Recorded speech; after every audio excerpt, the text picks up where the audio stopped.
In your arms, I find my peace tonight. You have a beautiful voice. Why will you be complimenting her in front of me? The singer's voice cracked on the final note. Not from nerves, from the man in the back row who'd just risen to his feet, his hand extended toward her like a weapon. Are you a thief? His voice cut through the applause. Because you just stole my heart. The jazz club went silent. 200 people held their breath. But it wasn't the confession that made Amara's stomach drop. It was the woman beside him, frozen mid-clap, her champagne glass tilting in her manicured hand. If you're ready for a love story that breaks every rule, hit that subscribe button now. This gets messy. 3 hours earlier, Amara had been backstage, staring at her reflection in a cracked mirror. Her afro was picked out perfectly, her mother's Korean silk scarf knotted at her throat. She looked like she belonged nowhere, which meant she'd had to fight to belong everywhere. 5 minutes, the stage manager called. Her phone buzzed. Another rejection email. The third this week. We're looking for a more traditional sound. Traditional meant not her. Not half black, half Korean with a voice that refused to stay in one genre. She deleted it. Tonight wasn't about them. The club Velvet and Smoke was Chicago's worst-kept secret. Mobsters, millionaires, and people pretending to be both. She'd auditioned 6 times before they'd given her Friday nights. Now she had 8 weeks to prove she could fill seats. No pressure. Amara adjusted her dress, vintage burgundy, borrowed from a friend who believed in her more than she believed in herself, and walked toward the stage. The crowd was already thick. Cigar smoke curled toward Art Deco chandeliers. Glasses clinked. Deals were made in corners she'd been warned never to look at too closely. Then she saw him. Table 12. Back row center. The kind of seat that said, I own this room without needing to prove it. He wore a charcoal suit that cost more than her rent. Sharp jaw. Dark eyes that tracked her movement like she was the only person in the building.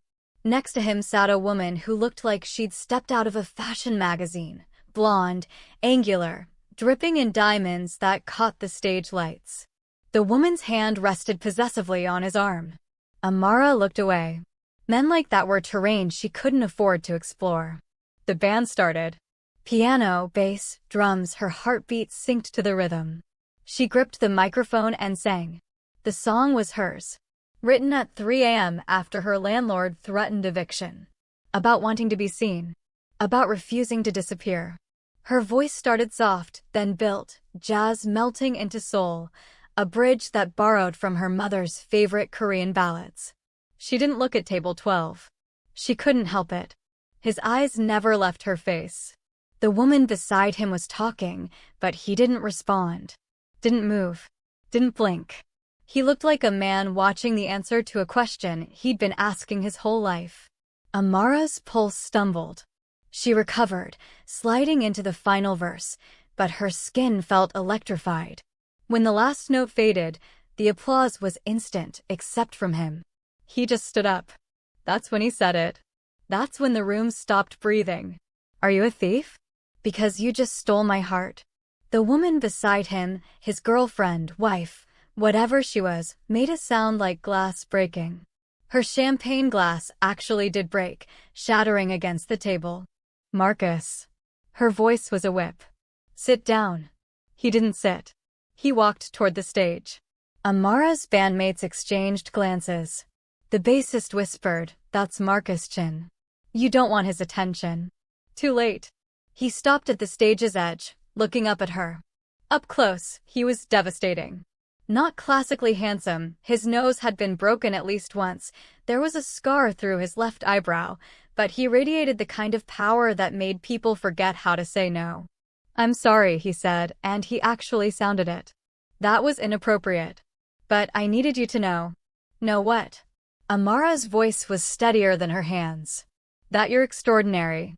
Behind him, the girlfriend was on her feet, her face a mask of fury and humiliation. The crowd watched like this was better than the performance. Amara leaned down, just slightly.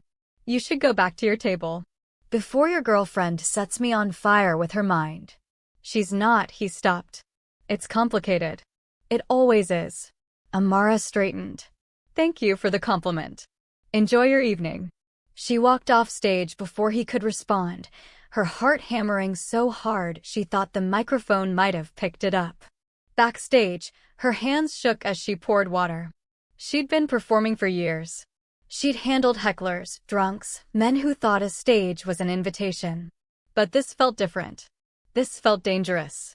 Amara. The stage manager poked his head in. There's someone asking for you. Tell them I'm not available. It's Marcus Chen. She closed her eyes. Tell him. I'll pay you $5,000 for 10 minutes of conversation. His voice came from the doorway. She spun around.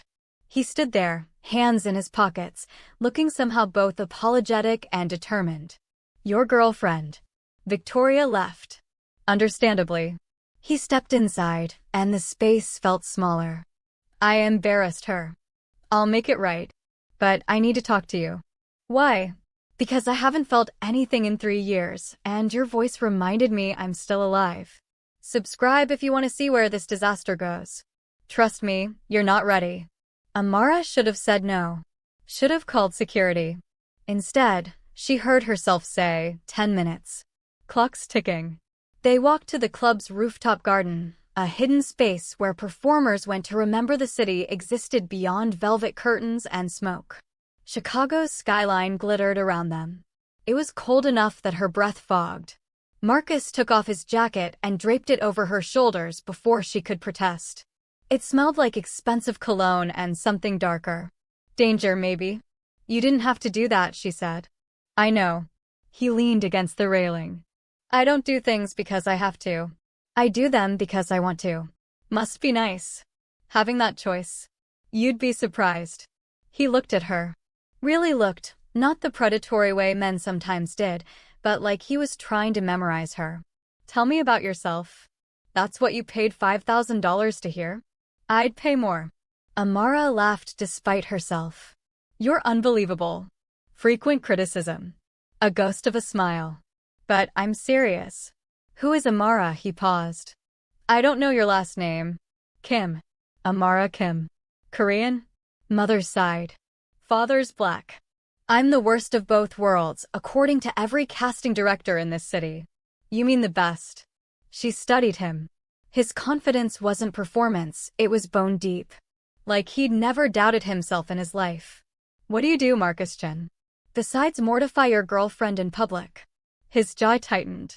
Victoria and I have an arrangement. We attend events together. We're both aware of its limitations. Does she know that? She should. But I wasn't clear enough. That's on me. He turned fully toward her. I run acquisitions. Real estate, businesses, opportunities. Some of it's legal. Some of it exists in gray areas. Honest. You asked. Why are you really here? Amara pulled his jacket tighter. Men like you don't chase singers. You have models on speed dial. Models are beautiful. You're alive. He moved closer.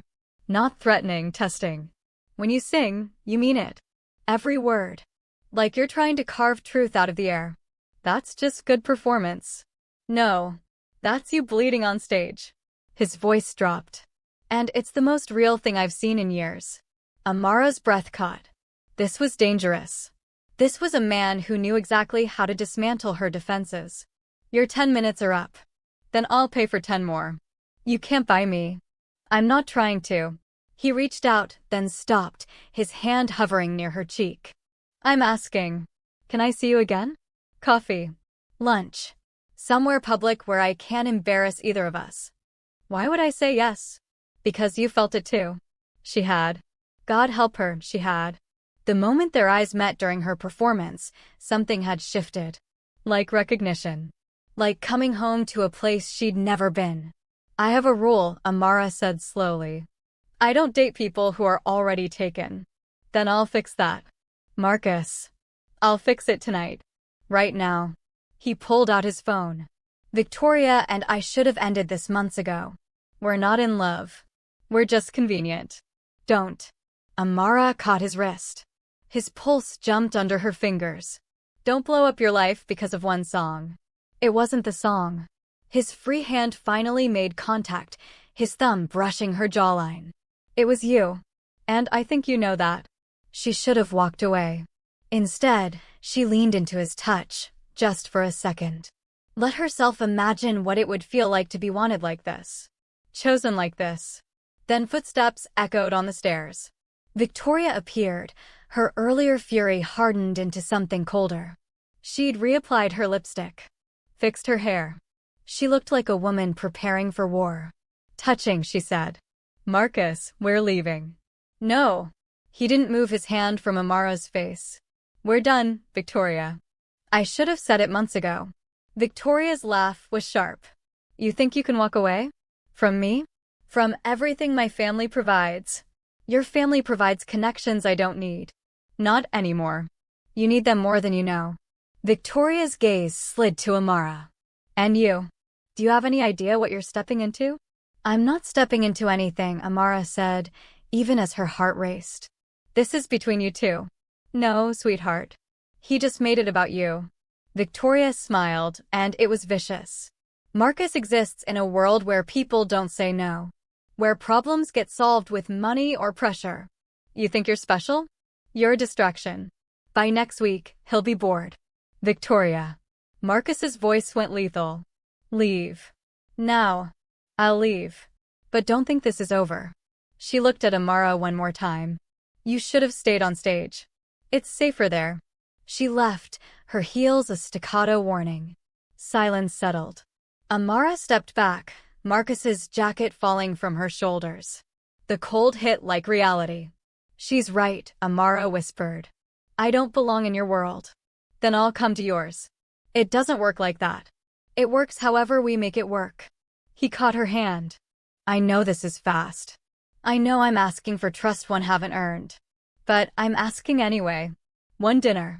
Let me prove I'm more than what you think I am. Amara looked at their joined hands. His grip was firm but not demanding. She could pull away. She should pull away. Saturday, she heard herself say. 7 p.m. There's a Korean barbecue place on Clark Street. My mother's favorite. We eat there. I'll be there. If you're late, I'm gone. I won't be late. He wasn't. Saturday arrived in a blur of second-guessing and borrowed dresses. Amara sat in the restaurant's corner booth, watching the door, telling herself she'd give him until 7:05 before leaving. He walked in at 6:58. He'd traded the suit for dark jeans and a navy sweater that made him look almost normal. Almost. He still moved like he owned the room, but when he spotted her, his entire face softened. You came, he said, sliding into the booth. I said I would. People don't always do what they say. The waitress appeared, Mrs. Park, who'd known Amara since childhood. Her eyes widened at Marcus, then narrowed protectively. Amaria, is this man bothering you? No, Mrs. Park. He's a friend. Friend. Mrs. Park didn't sound convinced. I'll bring the usual? Please. As Mrs. Park left, Marcus leaned forward. The usual? Galbi, kimchi jjigae banchan. If you can't handle spice, now's the time to say so. I can handle anything you throw at me. The food arrived in waves, sizzling meat, bubbling stew, small dishes of pickled vegetables. Marcus watched Amara cook the galbi, following her lead. When he took his first bite, his eyes closed. This is incredible. My mom used to bring me here every Sunday. After church, before voice lessons. Amara poured them both tea. She died 2 years ago. I'm sorry. Cancer. Fast and brutal. She focused on the meat, flipping it methodically. She made me promise I'd keep singing. That I wouldn't let the world make me small. You're honoring her. I'm trying. Some days are harder than others. She finally looked up. Your turn. Tell me something real.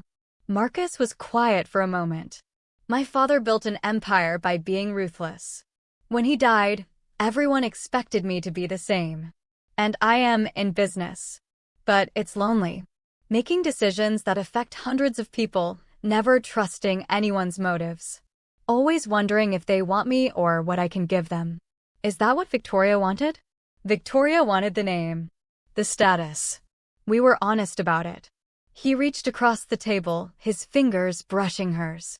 Until tonight, I thought that was enough. And now? Now I want something that makes me feel. Even if it scares me. The restaurant faded. There was only his hand on hers, the heat between them building like the grill's coals. I scare you? Amara asked softly. Terrify me. Because for the first time, I have something to lose. They talked for 3 hours. About music and business and the ways they'd both learned to armor themselves. About dreams deferred and risks not taken. The restaurant emptied around them until Mrs. Park pointedly stacked chairs. Outside, Chicago's October wind bit through Amara's jacket. Marcus stepped closer, blocking the worst of it. Can I see you again? He asked. Probably a bad idea. The best ones usually are. She laughed. Wednesday. I have a show. Come watch. But sit in the middle this time. Not the back. So I don't have as far to walk when I embarrass us both again? Exactly. He leaned down, his forehead nearly touching hers. Can I kiss you? Every logical part of her brain screamed no. This was too fast. Too complicated. Too dangerous. Yes. His lips met hers soft, questioning. Then deeper as she responded, her hands fisting in his sweater. He tasted like soju and possibility. Like every risk she'd been too afraid to take. When they broke apart, both breathing hard, Marcus whispered, I'm in trouble. Me too. Still here? Hit that subscribe button. This story is about to get complicated. Wednesday, Marcus sat center stage, exactly where she'd told him. He wore a smile that was just for her. Amara sang directly to him, and the crowd didn't matter. Afterward, they walked along the lake. He held her hand like she might disappear. They talked about everything and nothing the way new lovers do, trying to memorize each other in case this moment never comes again. Come home with me, Marcus said. Not yet. When? When I'm sure this is real. She stopped, turning to face him. Because if this is just a beautiful distraction, I need to know now. Before I fall any further. It's real. He cupped her face in both hands. I've never been more sure of anything. Then prove it. Date me properly. Let me meet the real you. The one who exists outside expensive restaurants and rooftop gardens. That might not be pretty. I'm not asking for pretty. I'm asking for honest. So he showed her. The next week unfolded in stolen moments. Morning coffee before her voice lessons. Late-night drives when neither could sleep. He took her to his office, a gleaming tower where people spoke in hushed voices, and introduced her to his team. She brought him to her neighborhood, where laundromats and corner stores knew her by name. They existed in each other's worlds, learning the translation. But Victoria wasn't finished. Friday night, Amara arrived at the club to find her dressing room trashed. Costumes shredded. Her sheet music torn. On the mirror, written in lipstick, homewrecker. Her hands shook as she called Marcus. He arrived in 10 minutes, fury radiating off him. Did you see who did this? I know who did this. I'll handle it. No. Amara grabbed his arm. This is between her and me. She's escalating. This isn't about hurt feelings anymore. Then what is it about? Marcus's jaw worked. Power. Control. Victoria's family doesn't accept losing gracefully. Her family? Amara's stomach dropped. What does that mean? Before he could answer, the stage manager knocked. Amara? You're on in 5. Can you perform? She looked at the destruction. At Marcus's worried face. At her reflection in the lipstick-smeared mirror. Yes, I can perform. She borrowed a dress from another singer. Found backup sheet music. Walked on stage with her head high. The club was packed. Victoria sat front row, her smile sharp as broken glass. Amara sang anyway. She sang about resilience. About refusing to be silenced. Her voice soared through the room, and by the final note, even Victoria had stopped smiling. Backstage, Marcus was waiting. So was someone else, a man in an expensive suit with eyes like winter. Miss Kim, the man said. My name is James Park. I represent the Liang family. Victoria's family. What do you want? to make a business proposition. Leave Marcus Chin alone. In exchange, we'll guarantee your career. Record deals. International tours. Everything you've dreamed of. Amara looked at Marcus.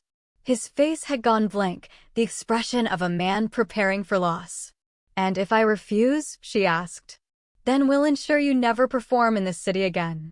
Club owners take our recommendations seriously. The threat was clear. The choice impossible. Marcus stepped forward. Don't. Marcus. I'll walk away, he said. From you.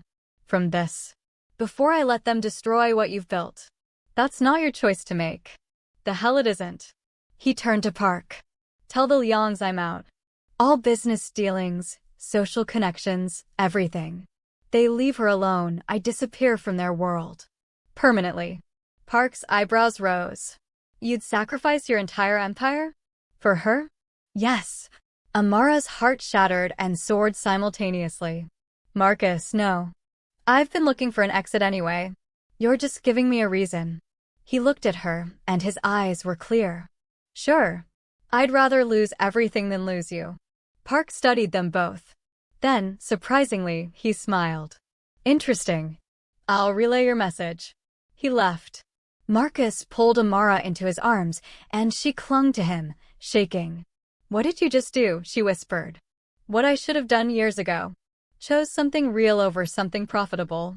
Your business is a cage I've been trapped in since my father died. Your freedom. And I'm choosing you. What if I'm not worth it? You're worth everything. They stood there, holding each other while the club's noise faded to background music. Amara realized she was crying not from fear, but from the terrifying beauty of being chosen so completely. We need to leave Chicago, Marcus said finally. Start over. Would you come with me?